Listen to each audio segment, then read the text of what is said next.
بسم اللہ الرحمن الرحیم۔ السلام علیکم، آپ دیکھ رہے ہیں الف نیوز اور میں ہوں آپ کے ساتھ ماجد علی۔ شامل کرتے ہیں پاکستان اور دنیا بھر سے بریکنگ نیوز ہیڈ لائنز۔ اسرائیل فلسطین جنگ، روس کا اقوام متحدہ کانفرنس بلانے کا مطالبہ۔ روس نے اسرائیل فلسطین جنگ کے دیرپا حل کے لیے اقوام متحدہ سے کانفرنس بلانے کا مطالبہ کر دیا۔ غیر ملکی خبرساں ایجنسی کی رپورٹ کے مطابق روسی وزارت خارجہ سرگئی لاروف نے اقوام متحدہ کے سربراہ سے مطالبہ کیا ہے کہ کانفرنس میں عرب لیگ، اسلامی تعاون تنظیم اور خلیج تعاون کونسل کے ممالک کے نمائندے شامل ہونے چاہئیں۔ انہوں نے کہا ہے کہ اقوام متحدہ کو اسرائیل فلسطین کے درمیان جاری کشیدگی کو ختم کرنے کے لیے عالمی کانفرنس منعقد کرنے کا اقدام لازمی کرنا چاہیے۔ یقین ہے اقوام متحدہ کے سیکرٹری جنرل اس اقدام کے لیے اہل ہیں۔ روسی وزیر خارجہ نے کہا ہے کہ میرے نزدیک اسرائیل فلسطین تنازع کا واحد حل اقوام متحدہ کی سلامتی کونسل کے 5ویں مستقل اراکین کے ساتھ ایک بین الاقوامی کانفرنس کا انعقاد ہے۔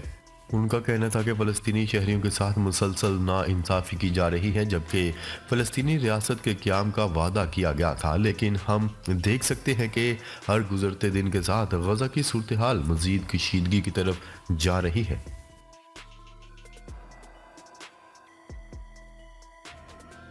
خبر کے اگلے حصے میں بات کرتے ہیں۔ اسرائیلی فوج کی وحشیانہ بمباری سے مزید 180 فلسطینی شہید ہو گئے۔ 7 اکتوبر سے جاری نسل کشی میں شہید فلسطینیوں کی تعداد 18,900 تک جا پہنچی، جبکہ زخمی فلسطینیوں کی تعداد 55,000 سے بھی بڑھ گئی ہے۔ خبرساں ادارے کی رپورٹ کے مطابق شہداء میں فلسطین کے 55 فٹ بالروں سمیت 58 ایتھلیٹس بھی شامل ہیں۔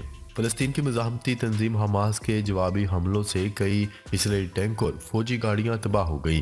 حماس نے جمعہ ہفتہ اور اتوار کو فلسطینیوں کے لیے یکجہتی مارچ اور مظاہروں کی اپیل کر رکھی ہے۔ ادھر امریکہ نے اسرائیل سے غزہ میں آپریشن محدود کرنے کا مطالبہ کرتے ہوئے اسرائیل سے فلسطینی شہریوں کے ہر ممکن تحفظ پر زور دیا ہے۔ خبر کے اگلے حصے میں بات کرتے ہیں۔ ترک صدر رجب طیب اردوان کا کہنا ہے کہ غزہ میں فوری پائیدار جنگ بندی کی تاریخی ذمہ داری امریکہ پر ہے۔ ترک صدارتی دفتر کے مطابق صدر رجب طیب اردوان نے امریکی صدر جو بائیڈن سے ٹیلی فونک رابطہ کیا۔ ترکیہ کے صدر کا کہنا تھا کہ اسرائیل کے غزہ میں طول پکڑتے حملے عالمی سطح پر منفی اثرات مرتب کر سکتے ہیں۔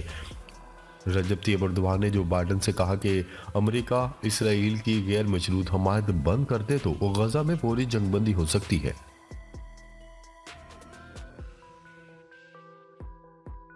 خبر کے اگلے حصے میں بات کرتے ہیں۔ اسرائیل کا حماس کے خلاف مکمل فتح کے لیے کئی ماہ تک جنگ جاری رکھنے کا اعلان۔ امریکی مشیر سلامتی سے ملاقات میں جنگی جنون میں مبتلا اسرائیلی وزیر اعظم نیتن یاہو نے حماس کے خلاف اسرائیل کی مکمل فتح تک جنگ جاری رکھنے کا اپنا موقف دہرا دیا۔ تل اویو میں امریکی قومی سلامتی کے مشیر جیک سیلون سے ملاقات میں نیتن یاہو نے امریکی موقف سے اختلاف کرتے ہوئے دو ریاستی حل کو بھی مسترد کر دیا۔ نیتن یاہو کا کہنا تھا کہ اسرائیل جنگ کے بعد غزہ کے کنٹرول سے متعلق امریکی موقف سے اتفاق نہیں کرتے، دو ریاستی حل قبول نہیں ہے۔ امریکی مشیر سے ملاقات کے دوران اسرائیلی وزیر اعظم نے حوثیوں اور حزب اللہ سے لاحق خطرات پر بھی بات چیت کی۔ اس سے پہلے جیک سیلون سے ملاقات میں اسرائیلی وزیر دفاع نے کہا تھا کہ حماس سے جنگ کئی ماہ سے زیادہ جاری رہ سکتی ہے۔ امریکی مشیر سلامتی جیک سیلون کی اسرائیلی حکام سے ملاقاتوں کے بعد وائٹ ہاؤس کے ترجمان جان کربی نے بھی اپنے بیان میں کہا ہے کہ امریکہ جنگ کا جلد خاتمہ چاہتا ہے اور ہم سمجھتے ہیں کہ سبھی جلد از جلد اس جنگ کا خاتمہ چاہتے ہیں۔ جان کربی کا کہنا تھا کہ ہم اسرائیل کو جنگ بندی سے متعلق کوئی شرائط ڈکٹیٹ نہیں کر رہے، تاہم اس ٹائم لائن کو فالو کر رہے ہیں جو کہ اسرائیلی وزیر دفاع کی جانب سے دی گئی تھی۔ خیال رہے کہ گزشتہ روز امریکی ترجمان کا کہنا تھا کہ غزہ میں سویلین ہلاکتوں پر اسرائیلیوں کو اپنے تحفظ سے آگاہ کر دیا ہے۔ اسرائیل کو اپنی کارروائیوں میں عام شہریوں کو نشانہ بنانے سے بچانا چاہیے۔ اس سے قبل امریکی صدر نے اپنے بیان میں اسرائیلی وزیر اعظم کو خبردار کرتے ہوئے کہا تھا کہ غزہ پر بلا تفریق بمباری سے اسرائیل اپنی عالمی حمایت کھو رہا ہے۔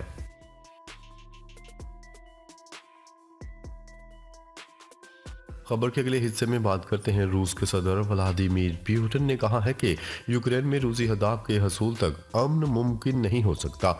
आलमी ज़राए अबलाग के मुताबिक व्लादिमीर पुतिन ने न्यूज़ कॉन्फ्रेंस से खिताब करते हुए कहा कि जब तक यूक्रेन में रूसी अहदाफ हासिल नहीं हो जाते इस वक्त तक अमन मुमकिन नहीं होगा।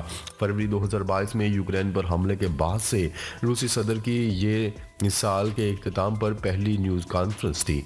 रूसी हदाफ से मुतल्लिक सहाफ़ियों के सवाल पर व्लादिमीर पुतिन का कहना था कि यूक्रेन को नाज़ीज़म से पाक करने और फौजी कुव्वत में कमी करके इसे गैर जानिबदार रियासत बनाए जाने तक अमन मुमकिन नहीं हो सकता। रूस ये इल्ज़ाम आयद करता है कि यूक्रेन हुकूमत कट्टर कौम परस्तों और न्यू नाजी ग्रुपों के बहुत ज़्यादा ज़ेर असर है। यूक्रेन और इसके मगरबी इत्तेहादी व हामी ममालिक इस इल्ज़ाम की तरदीद करते हैं। व्लादिमीर पुतिन ये मुतालबा भी दोहराते रहे कि यूक्रेन गैर जानिबदार रहे और नेटो अस्करी इत्तेहाद में शमूलियत अख्तियार ना करे।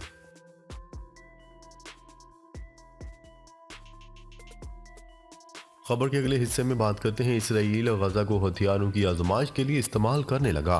फ़लस्तीन लेबार्ट्री के मुसन्नफ़ एंथनी लेविनस्टाइन का कहना है कि इसराइल गजा को नए हथियारों के लिए एक अहम टेस्टिंग ग्राउंड के तौर पर इस्तेमाल कर रहा है। लेविनस्टन ने अल जज़ीरा को बताया कि कभी कभी जानलेवा, कभी कभी सिर्फ निगरानी। लिहाजा हमने पिछले 2 महीनों में जो कुछ देखा है वो वाकई बड़ी तादाद में नई टेक्नोलॉजी है, ख़ास तौर पर ड्रोन्स, क्वाडकाप्टर्स और दीगर हथियार।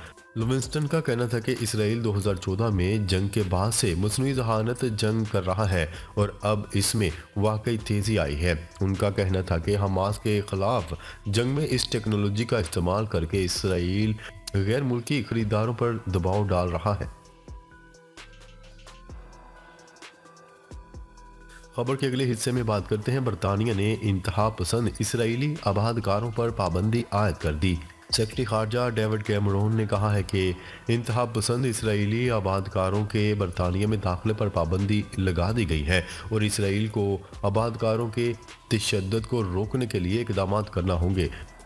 यूरोपीय यूनियन के चीफ ने मकबूजा मगरबी किनारे में फ़लस्तीनियों पर हमलों के ज़िम्मेदार इंतहा पसंद इसराइली आबादकारों के खिलाफ इक़दाम की हमायत की है। यूरोपियन कमीशन के सदर ने यूरोपीय यूनियन के कानून साजों को बताया है कि मगरबी किनारे में हमलों में मुलव्वस अफराद को सज़ा देने के हक़ में हूँ, इनका एहतसाब होना चाहिए। इस तशद्दुद का हमास के ख़िलाफ़ लड़ाई से कोई ताल्लुक़ नहीं है और इसे रोकना चाहिए। यूरोपीय यूनियन की खारजा पॉलिसी के सरबराह जोसेफ बोरेल ने पीर के रोज़ कहा था कि ब्लॉक मगरबी किनारे में इंतहा पसंद आबादकारों के तशद्दुद से घबरा गया है और इसराइली हुकूमत के यरूशलेम में मज़ीद 1700 हाउसिंग यूनिट्स की मंजूरी के फैसले की मज़म्मत करता है, जो बैनुल अक़वामी कानून की खुल्लम खुल्ला खिलाफ वर्जी है। खबर के अगले हिस्से में बात करते हैं।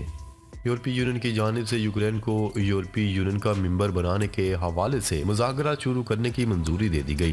गैर मुल्की मीडिया की रिपोर्ट के मुताबिक ब्रसल्स में होने वाली यूरोपीय यूनियन सिमट के दौरान यूक्रेन की रुकनीत से मुतल्लिक अहम फैसले की मंजूरी दी गई।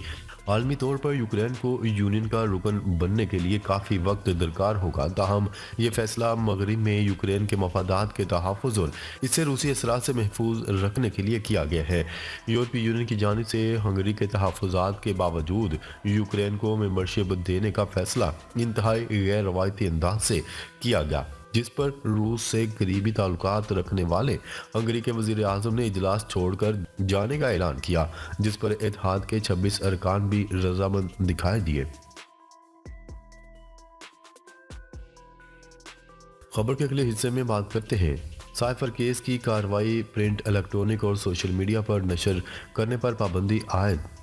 ऑफिशियल सीक्रेट एक्ट की खसूसी अदालत ने साइफर केस की कार्रवाई, प्रिंट, इलेक्ट्रॉनिक और सोशल मीडिया पर नशर करने पर मुकम्मल पाबंदी आयद करते हुए तहरीरी हुक्मनामा जारी कर दिया।